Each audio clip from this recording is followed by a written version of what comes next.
이제 물리면 다들 어렵게 생각하는데 저는 항상 뭐든 이제 정의부터 알고 가야 된다고 생각을 합니다. 그래서 물리의 본질을 좀 알아야 된다고 생각하는데 문제의 본질이 뭐라고 좀 스님께서 생각하시는지. 네, 그거 참 좋은 질문인데요. 우리가 어떤 걸 할 때 무작정 들어가면 안 돼요. 그것을 내가 왜 하고 그 다음에 이거의 본질이 무엇인지를 정확히 알고 들어가는 게 중요합니다.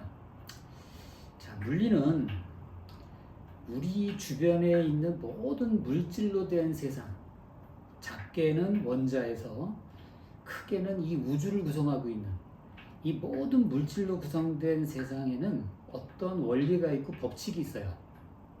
인간은 많은 과정을 통해서 이걸 알아냈고 이것이 현재 우리가 살아가는 생활의 어떤 물질적 문명의 토대가 되고 있어요. 물리를 공부하면 이런 것들에 대한 원리와 그 다음에 우리가 살고 있는 세상이 도대체 어떻게 돼 있는지 이런 거를 정확히 알 수 있습니다. 그런데 물리 공부하는 데는 이게 좋은 점이 있고 또 어려운 점이 있어요. 먼저 좋은 점부터 얘기하면 물리는 다른 과목과 다르게 외우는 게 별로 없어요. 여러분들이 만약에 어떤 걸 자질구레하게 외우는 걸 싫어하는 사람이 있다면, 그리고 나는 어떤 거에 대한 기본 원리를 추구하는 사람이 있다면 이 물리하고 성격이 딱 맞는 거예요. 자, 여러분들 지금 우리가 살고 있는 21세기는 우리가 컴퓨터만 키면은 그 속에 모든 정보는 다 우리가 찾을 수 있어요. 나열된 것을 갖다가 우리가 그걸 굳이 외우지 않아도 이런 거는 얼마든지 우리한테 제공해주는 그런 소스가 많이 있습니다. 앞으로의 시대는 AI 시대고 우리가 이런 거를 갖다가 그 AI하고 경쟁해서 따라갈 수는 없어요. 중요한 거는 우리가 생각하는 능력을 키우는 거예요. 자, 여기서 물리의 어려운 점이 나와요. 물리가 외우는 게 없이 쉽긴 하지만 그 대신 물리를 어려워하는 학생들은 제일 공통적으로 얘기하는 게 뭐냐? 물리는 이해하기가 어렵다 그래요.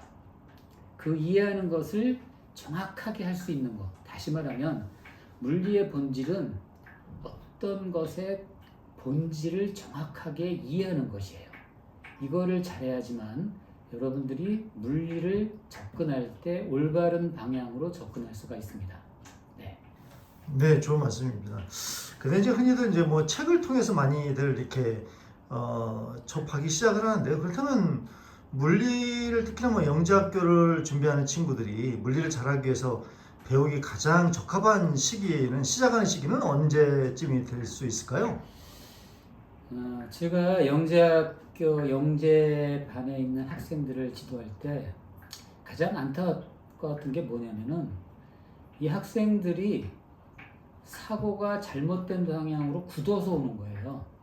이 말은 뭐냐면은 물리를 공부할 때 가장 기본적인 것부터 이걸 논리적으로 접근해가지고 그거를 접근하는 방법을 올바르게 우리가 가야 되는데 많은 학생들이 그렇지 않아요. 잘못된 방향으로 가가지고 그 방향에 의해서 머리가 일단 굳어서 오는 거예요. 이런 학생들이 오면 이 학생들을 갖다가 다시 기본적부터 머리에 대한 이 사고를 바꿔줘야 되기 때문에 이 과정이 상당히 어렵습니다.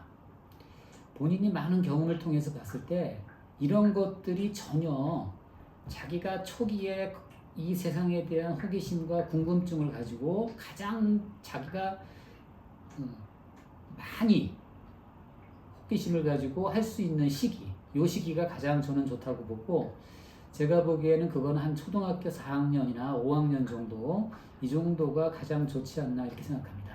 네. 그때 되면 이제 어떤 논리력이라든가 이런 것들이 기반이 되는 상태니까요. 네. 그렇다면 이제 그 최근에 이제 그 선임을 제가 오랫도록 접하면서 가장 많이 이렇게 들은 말이, 다른 학교에서 너무 애들이 잘못 배운 게 많아라는 말씀 많이 들었어요. 그렇다면은 아이들이 이렇게 물리를 배우고 이제 예를 들어서 중학교 1, 2학년 때 또는 3학년 때 왔을 때 또는 고등학교 때 왔을 때 그 친구들이 가장 많이 오류를 범했던 것, 또 가장 교정하기 힘들었던 오류가 있다면 뭐를 들 수 있을까요? 네, 제가 오늘 사실은 이런 것을 준비한 것도 사실은 이게 제일 가장 포인트가 되기 때문에 제가 이걸 준비한 겁니다. 자, 많은 학생들이 학원에 가가지고 일단 하는 게 뭐냐 하면은 문제 풀이를 하기 위한 기법을 배워요. 그러면 이 학생은 첫째, 저 말이 무슨 말인지를 모르고 일단 선생님이 하는 말을 갖다 외웁니다. 그리고 둘째, 자기가 그거를 어떻게 생각하는지를 검증할 수 있는 방법이 없어요. 자, 하나의 예를 들어 볼게요. 자, 여러분들이 어떤 물리적인 어떤 문제를 풀거나 아니면 뭘 할 때 여러분들이 아마 장력이라는 말을 들어봤을 거예요. 자, 장력이 뭔지를 알고 들어가는 학생과 장력이 뭔지도 모르면서 이 장력을 무조건 어떤 걸로 놓고 이것을 수학적 과정으로만 풀려는 학생. 자, 이 두 부류의 학생 중에 후자의 학생은 당장은 되는 것 같지만 그것이 조금만 지나면은 자기가 뭘 하는 것인지를 모르게 되고 이 학생은 결국은 미로에 빠지고 맙니다. 자, 작용 반작용이라는 말 있잖아요. 작용 반작용의 뜻을 정확히 알아야 되는데 이걸 모르고 들어가는 학생은 학원에서 문제 풀이만 가지고 이걸 접하다 보니까 문제를 빨리 풀기 위해서 작용이 일단 뭔지도 모르면서 놓고 이 작용 때문에 반작용이 생긴다는 이런 엄청난 모순을 자기가 스스로가 이걸 갖다가 하게 돼요. 작용 반작용은 절대로 인과관계가 될 수 없어요.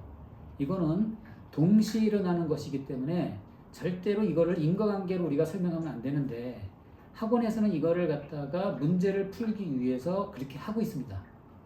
자, 학원 우리가 잘못 들어가면은 잘못 피해가 되는 게 대표적으로 간략하게 요약하면 두 가지입니다.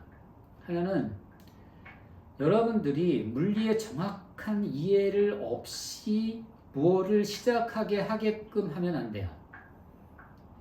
다시 말하면 여러분들이 뭘 배울 때 어떤 법칙, 어떤 물리적 용어 이런 것들의 정확한 뜻을 알아야 되는 거지 이런 것을 정확하게 자기가 습득이 안 되고 이런 것을 갖다 내가 모르는 상태에서 다른 거로 들어가면 안 된다는 얘기예요.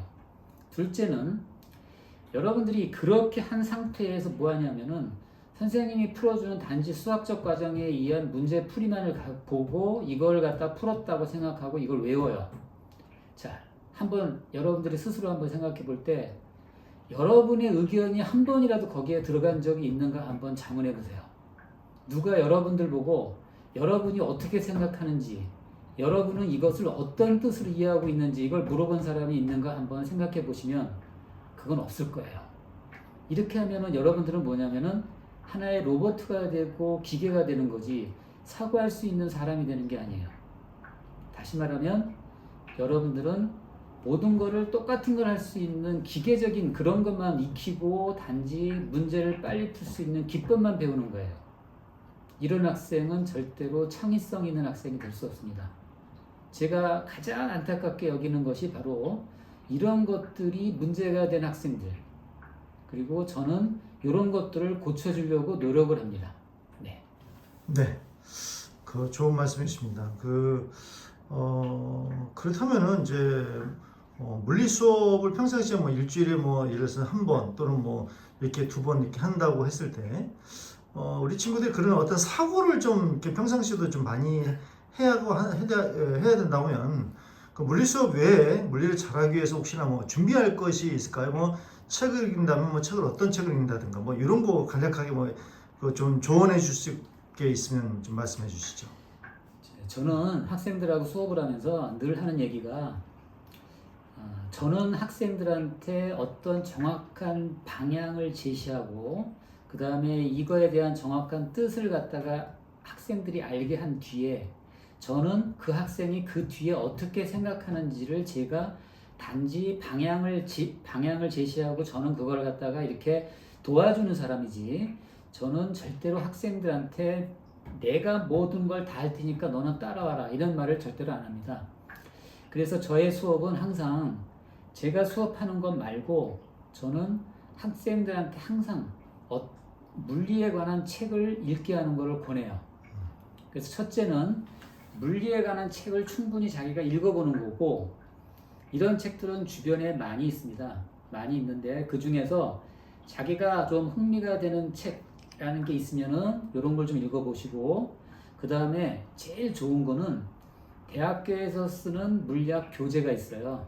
근데 이 물리학 교재는 뭐 대학에서 쓰니까 어렵다 이런 건 아니고요. 어려운 것도 있지만 쉬운 부분도 있어요. 그럼 자기한테 맞는 부분만 그거를 읽어서 자기한테 도움이 되면 돼요. 그래서 첫 번째는 저는 책을 권해주고 싶고, 두 번째는 뭐냐면은 물리의 가장 기본은 뭐냐면은 사고입니다. 이 사고를 하기 위해서는 자기가 많은 관찰을 해야 돼요. 그 관찰이라는 게 바로 여러분들이 학교에서 하는 실험인데, 이 실험을 우리가 평상시에 뭐 특별히 우리가 가지고 할 수는 없잖아요. 그러니까 저는 권해주는 게 뭐냐면은 집 주위에 자기 주변에 있는 모든 물건들, 어떤 것들이 이루어지는 것들, 이런 거를 유심히 살펴보고 자기가 한 번쯤은 호기심을 가지고 그걸 갖다가 관찰해보라 그래요. 이것이 물리를 공부할 때 가장 기본이 되는 거라고 저는 생각합니다. 네, 아주 좋은 말씀이십니다. 그 가장 좀 평상시에 우려가 되고 많이 접하지 못했던 것들이 그 두 가지가 아닌가 싶습니다. 그럼 마지막으로 이제 그 선생님께서 좀 지도하시는 물리학습법, 뭐 영재학교를 가든 뭐 수능을 보든 기초가 가장 중요하게 생각을 하고, 또 선생님 물리 수업을 들으면 이제 아이들이 그 대학을 가기 전까지도 끝까지 뭐 입시와 관계없이 그 수강을 하기를 원하는 친구들이 많았어요. 그렇다면 스님만의 어떤 학습 지도 방법의 특징이 있다면 거기에 대해서 좀 잠깐 말씀해 주시죠.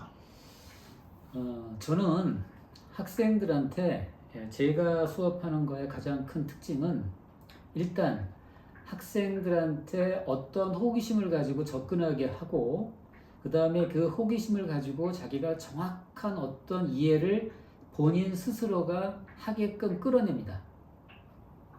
그리고 이 끌어낸 걸 가지고 본인은 이제 그 당시에는 이제 자기가 정확하게 이해했다고 생각을 해요. 하지만 선생님은 아직은 이 학생이 정확하게 이해했다고 보질 않아요. 많은 부분에서. 이럴 때 선생님이 하는 거는 뭐냐면은 어떤 창의적인 어떤 생각을 가지고 학생들하고 토론합니다.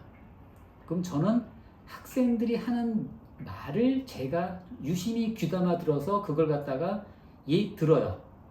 그리고 그 학생이 어떻게 생각하는지를 제가 어디에 대해서 네가 어떻게 이런 생각이 된 것이 논리적으로 맞는지 안 맞는지, 이런 것을 제가 하나씩 봐줍니다. 다시 말하면 선생님 수업은 첫째가 논리성을 바탕으로 해서 수업이 이루어지고, 둘째는 학생들이 자기의 생각을 토론함으로써 토론식 수업과 이걸 통해서 학생들이 가지고 있는 자기의 잠재력과 창의성을 최대한 자기가 발휘할 수 있도록 이렇게 제가 도와주는 형태로 수업이 이루어집니다. 네, 저는 이 수업이 가장 좋은 거라고 자부를 하고 있고, 이렇게 해서 많은 학생들이 지금까지 제가 수업한 결과로는 너무나도 좋다.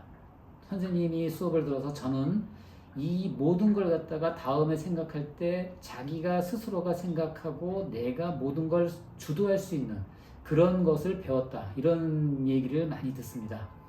그래서 저는 이런 식으로 수업을 하고 있습니다. 네, 근데 저는 지금도 기억나는 게 한 5년 전인가 6년 전인가 선생님 수업을 듣고 나서 어떤 아이가 선생님 수업을 들으면 너무 행복해요 라는 얘기를 듣고 굉장히 좀 의문점을 가졌던 적이 있었는데요. 하여튼 계속해서 쭉 좋은 강의 부탁드리도록 하겠습니다. 감사합니다. 네, 감사합니다.